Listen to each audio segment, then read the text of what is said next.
amour pour moi n'aura pas de fin. Tes projets pour moi gravés dans tes Ma Bible au quotidien, le verset du jour. Jean chapitre 15, le verset 9, je cite. Comme le Père m'a aimé, je vous ai aussi aimé. Demeurez dans mon amour. Fin de citation, glorifions le Seigneur. Bien-aimés dans le Seigneur Jésus-Christ, le verset d'aujourd'hui se situe au cœur même du discours de Jésus sur la vigne et les sarments.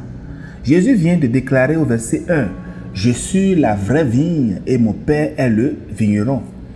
Il nous compare ici à des sarments attachés à lui, la vigne. Et sans lui, nous ne pouvons rien porter de durable, nous dit le verset 5. Et dans ce contexte, dans notre verset où il dit « Demeurez dans mon amour », demeurer devient un mot-clé. Demeurer en lui, le verset 4. Demeurer dans sa parole, le verset 7. Et maintenant, demeurer dans son amour, le verset 9, notre verset du jour. Mais pourquoi cette progression? Parce que l'amour est le cœur de la communion. L'amour du Père envers le Fils devient le modèle et la source de l'amour de Christ envers nous autres aujourd'hui. Un amour parfait, sacrificiel et inconditionnel. Mais Jésus ne s'était pas arrêté là. Il poursuit au verset 10. « Si vous gardez mes commandements, vous demeurerez dans mon amour. » Et ce commandement, il l'explicite sans détour au verset 12. « Aimez-vous les uns les autres comme je vous ai aimé. » C'est une phrase que nous connaissons tous. « Aimez-vous les uns les autres comme je vous ai aimé. » Autrement dit, demeurer dans son amour, c'est vivre l'amour selon le modèle de Jésus. C'est un amour qui se donne, qui supporte, qui pardonne jusqu'à la croix, comme le dit le verset 13. Ce n'est donc pas qu'un sentiment ou une émotion, c'est plutôt une décision que nous prenons, une posture que nous avons, un engagement quotidien que nous avons l'un envers l'autre. Chers amis, dans notre verset d'aujourd'hui, Jésus dit « Comme le Père m'a aimé ». Cela signifie que la qualité et la profondeur de l'amour que Jésus a pour toi sont identiques à celles de l'amour céleste du Père pour lui. Inimaginable, mais pourtant vrai. Il continue encore en disant dans le verset « Demeure dans cet amour ».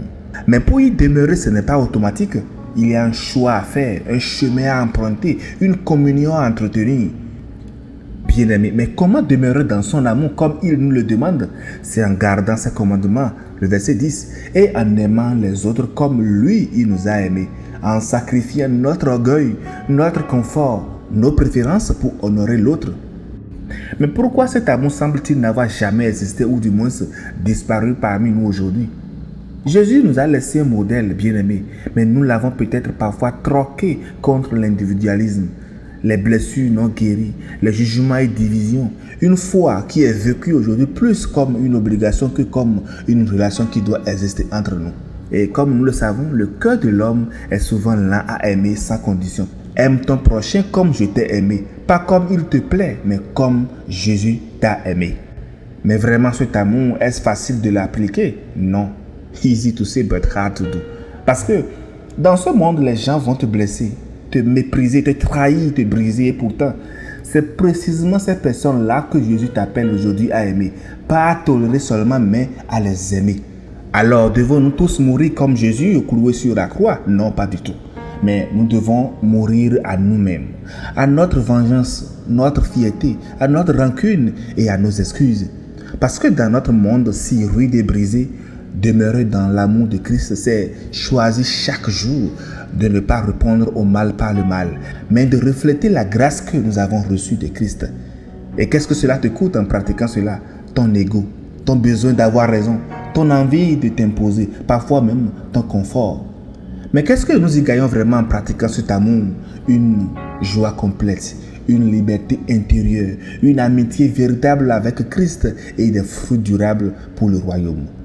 N'est-ce pas merveilleux? Bien-aimé, Dieu veut que tu aimes les autres aussi profondément qu'il t'aime. Voilà l'essence même de notre appel aujourd'hui. Pas un amour à moitié, pas un amour d'apparence, mais un amour qui transforme, qui endure et qui restaure. Alors aujourd'hui, choisis d'habiter l'amour de Christ. Ce monde en a tellement besoin et toi, tu es son ambassadeur.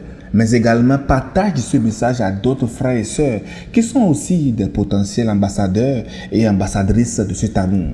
Bonne méditation et que l'amour de Dieu t'inonde, t'anime et te rende contagieux de sa grâce.